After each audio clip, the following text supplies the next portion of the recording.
피디님, 그 이 스피커에 ASMR 같은 거 있는데 진짜 잠 잘 오는지 좀 테스트 영상으로 쓸게요, 이거.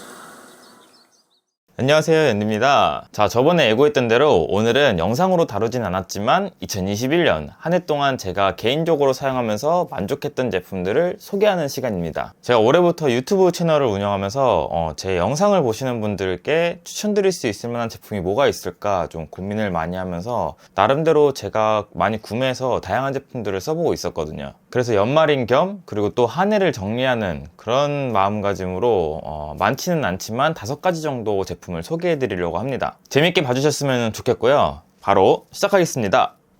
얍!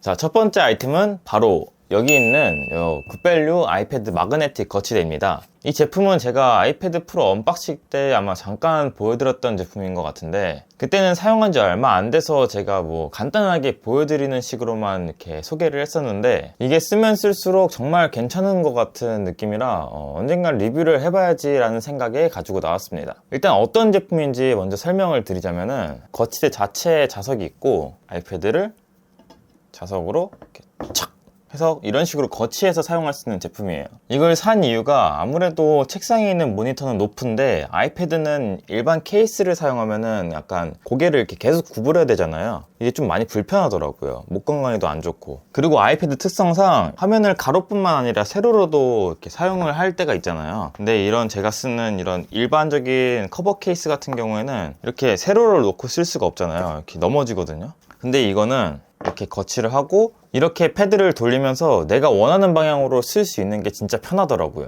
그래서 저는 이거를 막 옮겨 다니면서 밥 먹을 때나 설거지 할 때, 손톱 깎을 때 이럴 때 막 가지고 다니면서 활용을 하고 있습니다. 그리고 뒤에 이렇게 고무가 있어가지고 아이패드가 뭐 마찰이나 긁힘으로 인해서 손상될 일이 없이 안전하게 사용할 수 있습니다. 제가 처음에 이 제품을 쓰면서 제일 먼저 걱정했던 게 이렇게 지금 상하로 각도 조절하는 이 부분이 시간이 지나면 약간 헐거워지고 좀 유격이 생기고 그럴 경우가 있을 것 같은 거예요. 근데 의외로 지금 벌써 한 5개월 정도 사용하고 있는데 뭐 유격이 벌어지거나 뭐 거치에 문제가 있다거나 그런 부분은 전혀 없었습니다. 뭐 내구성도 나쁘지 않다는 뜻이겠죠. 특히 제가 이제 아이패드로 필기를 엄청나게 많이 하거든요. 그래서 이렇게 각도를 올려가지고 필기를 하는데 버텨주는 힘이 생각보다 좋아요, 진짜. 제가 지금 이렇게 힘으로 누르는데도 안 내려가고 있죠.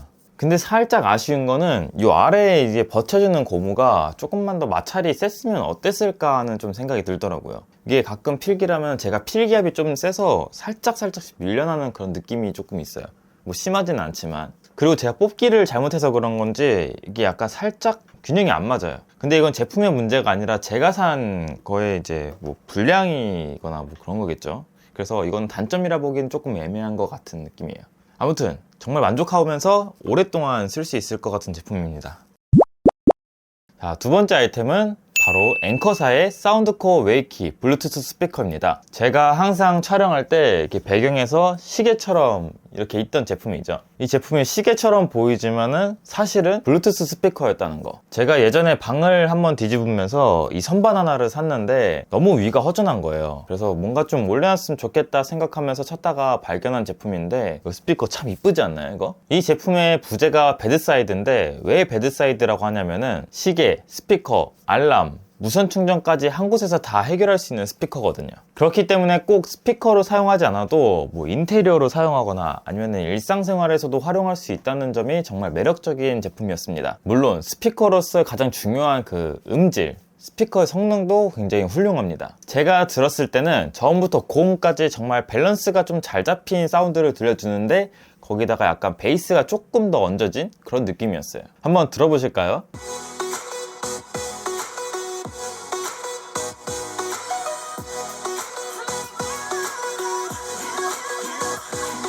자, 이제 외관을 한번 살펴보자면 재질은 약간 부드러운 플라스틱 같은 재질로 되어 있고 LED가 나오는 곳은 뭐라 해야 되지? 약간 면처럼 고급스러움을 살려주는 재질로 되어 있고 앞부분은 터치로 볼륨, 미디어 제어, 블루투스, 알람을 조작할 수 있게 구성되어 있고 위에 무선 충전하는 곳은 장치가 미끄러지지 않도록 실리콘으로 처리가 되어 있습니다. 그리고 이게 또 좋은 게 앵커 스피커 라인업을 연동할 수 있는 사운드 코어 앱이 따로 있는데 이걸로 스피커의 다양한 기능을 사용하고 또 이제 설정을 변경할 수 있는데 같이 한번 간단하게 살펴보시죠. 자, 이렇게 스피커에 연결이 되어 있습니다. 자, 이제 먼저 LED 같은 걸 설정할 수 있는데요. 스피커 내부에 조도 센서가 있어서 주변 밝기에 따라서 LED 밝기를 자동으로 조절해주고 야간 모드를 선택하면은 내가 원하는 시간대에 LED가 들어오지 않도록 따로 설정할 수도 있습니다. 그래서 저는 이거를 자는 시간에 주로 설정을 해놓고 사용을 하고 있어요. 그리고 다음은 웨이키 자체적으로 알람을 따로 설정할 수가 있는데요. 알람 이름도 이렇게 설정할 수 있고요. 내가 원하는 요일을 따로따로 선택을 해서 원하는 요일에만 딱 알람이 울릴 수 있게 또 설정할 수 있고 알람음은 총 10가지를 제공을 합니다. 그리고 알람에서 가장 중요한 기능 스누즈 기능도 지원을 하는데 5분 단위로 최대 7번까지 반복되게 알람을 설정할 수가 있습니다. 그리고 요새는 잠을 잘 못 주무시는 분들은 유튜브로 막 ASMR 같은 거 틀어놓고 주무시잖아요. 뭐 자연 소리나 뭐 장작 타는 소리나 뭐 이런 거 등등 좀 편안한 소리 같은 거. 근데 여기 웨이키에서 자체적으로 수면을 도울 수 있는 릴렉스 사운드를 제공을 합니다. 총 11가지 소리를 내가 원하는 기분에 맞춰서 뭐 조합해서 들을 수도 있고 내가 원하는 만큼 타이머를 설정해서 또 들을 수가 있습니다.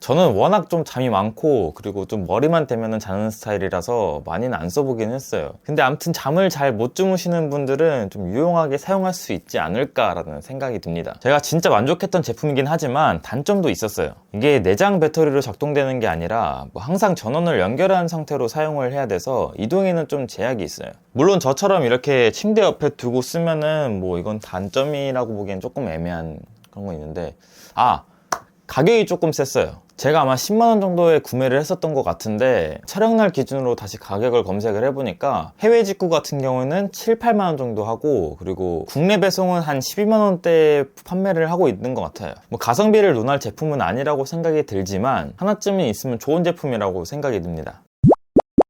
자, 세 번째는 지금 영상에 들어가는 제 목소리를 녹음해주는 소니 녹음기 TX660입니다. 원래 TX650 모델이 굉장히 유명했었잖아요. 그 다음 모델이에요. 제가 전에는 이 로데 마이크로 마이크를 사용하고 있었는데 이게 뭐 사운드도 그렇게 좋지도 않고 그리고 울리고 수음도 적고 하다 보니까 영상 만들 때 좀 제약이 되고 편집할 때도 좀 불편하더라고요. 그리고 또 제가 가끔씩 외부에 가서 촬영을 하는데 소음이 엄청나게 많이 들어가는 거예요. 그러다 보니까 이런 소음 많은 곳에서도 활용을 할 수 있지 않을까라는 생각이랑 그리고 또 제 영상을 봐주시는 분들의 귀에 좀 더 편안한 사운드를 제공을 해야겠다라는 생각이 들어서 구매를 하게 됐습니다. 근데 정작 시국이다 보니까 야외 촬영을 되도록이면 안 하려고 하다 보니까 야외에서의 성능 테스트를 지금 못 해봤어요. 말로 설명하는 것보다 이 마이크를 사용했을 때랑 지금 이 녹음기를 사용했을 때 사운드가 얼마나 차이 나는지 한번 들어보시죠. 아마 여러분들도 정식 출시라 해서 설치를 할지 말지 고민 중이신 분들이 많을 것으로 생각돼서 제가 집에서 일을 하고 공부를 다 하기 때문에 집에서 청소기는 제가 제일 많이 돌리는 편입니다. 진짜 많이 깔끔해진 것 같지 않나요? 그리고 전작보다 성능이 굉장히 많이 좋아졌어요. 제가 650은 안 써봐서 잘 모르겠는데 제가 찾은 정보에 의하면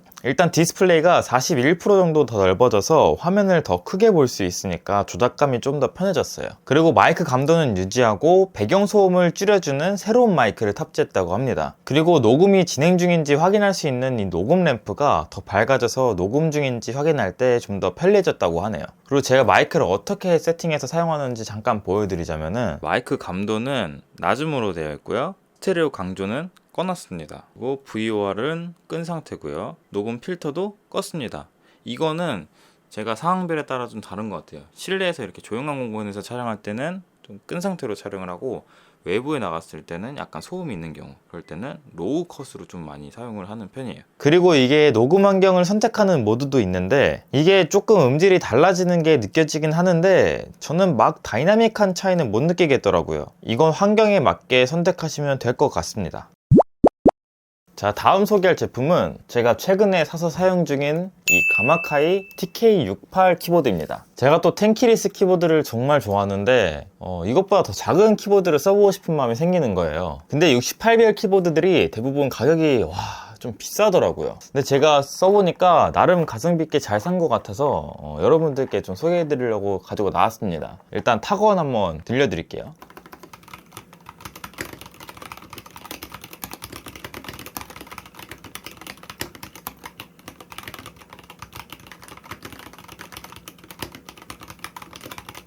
자, 이 제품의 스펙을 말씀드리자면은 일단 블루투스 5.0 버전을 지원을 하고 2.4GHz의 송수신기, C타입의 유선 모드, 총 3가지 모드를 지원을 합니다. 그리고 배터리는 1900mAh의 리튬이온 배터리가 내장되어 있습니다. 제가 배터리 테스트도 해봤는데 하루에 10시간에서 12시간 정도 컴퓨터를 사용한다는 가정하에 한 3일째 되는 날 6시간인가 5시간 정도 아마 사용했었던 것 같은데 그때 배터리가 다 꺼졌어요. 그리고 저는 잘 때 충전해 놓고 다음날 쓰고 이렇게 하는데 이게 충전이 다 되면은 자동으로 충전을 중단해 주는 것 같더라고요. 그거는 진짜 좀 마음에 들었습니다. 그리고 이게 핫스왑이 가능한 키보드라서 내가 원하는 스위치를 따로 사서 커스텀을 하기에 굉장히 용이합니다. 뒤에는 이렇게 백라이트가 있는데 이게 기본 RGB 라이트 기능도 있지만 찾아보니까 전용 소프트웨어가 따로 있더라고요. 이 가마카이라는 브랜드를 처음 제가 접하게 돼서 생소해가지고 그런 건 없을 줄 알았는데 좀 의외더라고요. 이 소프트웨어를 사용하면은 내가 원하는 키에다가 색상 값을 넣어서 나만의 색으로 표현도 가능합니다. 저처럼 이렇게요. 기본적으로 게이트론 스위치가 장착되어 있고 저는 적축으로 구매를 했습니다. 바밀로 키보드가 소음이 좀 있다 보니까 조용한 게 있으면 좀 좋을 것 같아가지고 그리고 게이트론 스위치가 가성비가 정말 참 좋아요. 사용해본 느낌을 좀 말씀드리자면은 일단 전원이랑 연결 모드를 바꾸는 스위치가 왼쪽 편에 있는데 이게 굉장히 좀 편하더라고요. 다른 제품 보면은 뭐 이런 식으로 바닥에 있는 경우도 있고 아니면 이 뒤에 있는 경우도 있는데 키보드는 약간 뭔가 핸드폰 홀드 조작하는 것 같은 느낌이 들어가지고 적응도 빨리 했고 편하다고 좀 느꼈어요. 그리고 충전할 때도 이게 포트가 옆에 있다 보니까 이렇게 세로로 놓고 충전을 할 수 있는데 책상 공간을 덜 차지한다는 것도 정말 좋았어요. 단점으로는 진짜 가끔 키 입력이 좀 씹히는 경우나 좀 버벅거리는 경우가 좀 있었고 포트가 왼쪽에 있기 때문에 기본 케이블을 기역자로 꺾여 있는 케이블을 주긴 하거든요. 혹시 나중에 일반적인 케이블을 사용할 때 좀 걸리적거릴 수 있다는 그런 거? 그리고 스테빌라이저의 밸런스가 조금 안 맞는 느낌을 주긴 했었어요. 저는 그냥 쓰다 보니까 뭐 불편한 정도까지는 아니었지만 소리에 진심이고 좀 민감하신 분들이라면은 좀 거슬릴 수도 있을 것 같아요. 근데 가격이 저렴하다 보니까 이 정도는 타협할 수 있지 않을까라는 저의 개인적인 생각? 가격은 92,000원에 쿠팡에서 구매를 했습니다. 해외 직구로 구매하긴 했는데 이게 뭐 알리나 해외 사이트 이용하기 귀찮으신 분들이라면은 좀 편하게 구매하실 수 있을 것 같아요. 그리고 이게 키보드가 미니멀하다 보니까 정말 귀여워서 뭔가 키캡 같은 걸로 막 꾸며주고 싶은 마음이 드는 거예요. 그래서 이번에 같이 주문한 꿀벌 키캡인데 이거 너무 귀엽지 않나요? 노란색과 하얀색의 조합. 그리고 이게 하얀색이 그냥 하얀색이 아니라 약간 밀크 그런 색이라서 색이 더 이쁜 것 같아서 정말 만족하면서 잘 사용하고 있습니다. 그리고 꿀벌 컨셉이라 꿀이랑 이렇게 귀여운 문양 그리고 소랑 뭐 우유 주먹밥, 계란 이런 친구들도 있어요. 이건 알리에서 직구로 구매를 했는데 가격은 25,000원 정도 했던 것 같습니다. 그리고 약간 스포해드리자면은 제가 68키를 가지고 하나 컨텐츠를 기획 중에 있어요. 나중에 68키 키보드에 관심 있으신 분들은 영상 꼭 보셨으면 좋겠습니다. 자, 마지막으로 소개해드릴 제품은 여기 이게 꽂아져 있는 애플 펜슬 실리콘 펜촉입니다. 사실 이거는 아실만한 분들은 다 아는 제품이라고 생각이 됩니다만 혹시 모르는 분들이 계실까봐 그리고 올해 아이패드 프로가 또 새로 나왔잖아요. 필요하신 분들이 있지 않을까라는 생각이 좀 들고 아팠습니다. 제가 아이패드 프로 5세대를 사용을 하고 있는데 이게 화질이 너무 좋다 보니까 화질을 망치는 필름을 사용하기가 싫더라고요. 그래서 저는 강화유리 필름을 부착해서 사용을 하고 있는데 이게 애플 펜슬 기본 펜촉이 강화유리 필름이랑 만나면은 이렇게 딱딱거리는 소리가 나거든요. 근데 이게 너무 싫은 거예요. 그리고 마찰도 너무 없어서 이게 필기를 하고 그림을 그릴 때 막 내 마음대로 컨트롤이 안 되고 막 살짝씩 삐져나오거나 아니면 지렁이처럼 막 꼬불꼬불 필기감이 너무 불만족스러웠어요. 근데 그렇다고 이 선명한 디스플레이를 포기하기는 싫더라고요. 그래서 갑자기 생각이 나서 충동적으로 구매를 했습니다. 이 펜촉이 어떤 느낌이냐면은 적당히 마찰도 있으면서 약간 부드럽게 필기도 잘 되고 무엇보다 딱딱 소리 나던 게 없어져가지고 정말 괜찮더라고요.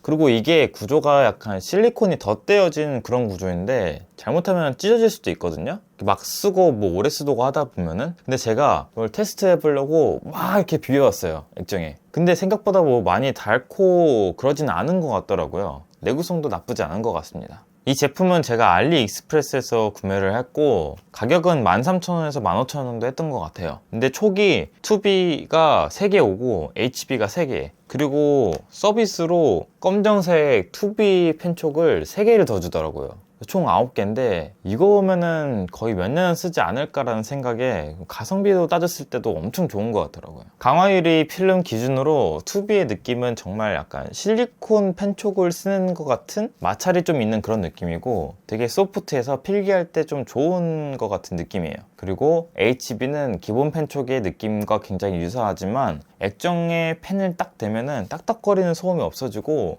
적당한 마찰감을 줘서 좀 더 제어하기 쉽게 만든 그런 느낌? 그래서 그림을 그릴 때나 캘리그라피 할 때 좋은 것 같아요. 근데 제 아이패드 미니가 종이 질감 필름이거든요. 여기에 2B를 쓰면은 진짜 마찰이 엄청나게 심해요. 그래서 여기에는 기본 펜촉이나 HB 펜촉을 쓰는 게 더 도움이 되지 않을까 싶습니다. 기본 펜촉 필기감에 불만이 있으신 분들이라면은 한 번쯤 구매해도 괜찮은 제품이라고 생각이 돼요. 자, 이렇게 2021년 올 한 해 제가 리뷰로 다루진 않았지만은 개인적으로 사용했을 때 좀 만족스러운 제품들을 가지고 나와서 여러분들께 소개해드렸는데요. 제가 아직 유튜브 경력도 적고 사용해본 제품이 많지 않다 보니까 5가지 정도밖에 소개를 못 해드린 게 조금 아쉽더라고요. 그래서 다음에는 좀 더 많은 제품들을 사용해보고 여러분들께 더 좋은 제품 많이 소개해드리려고 한번 노력을 해보도록 하겠습니다. 여러분들 연말 연초 잘 보내시고요. 요새 갑자기 날씨가 추워졌더라고요. 건강 항상 조심하시고요. 그리고 늘 그랬듯 궁금하신 부분이나 리뷰해줬으면 하는 컨텐츠는 언제든 댓글로 남겨주시면 감사하겠습니다. 자, 그럼 안녕.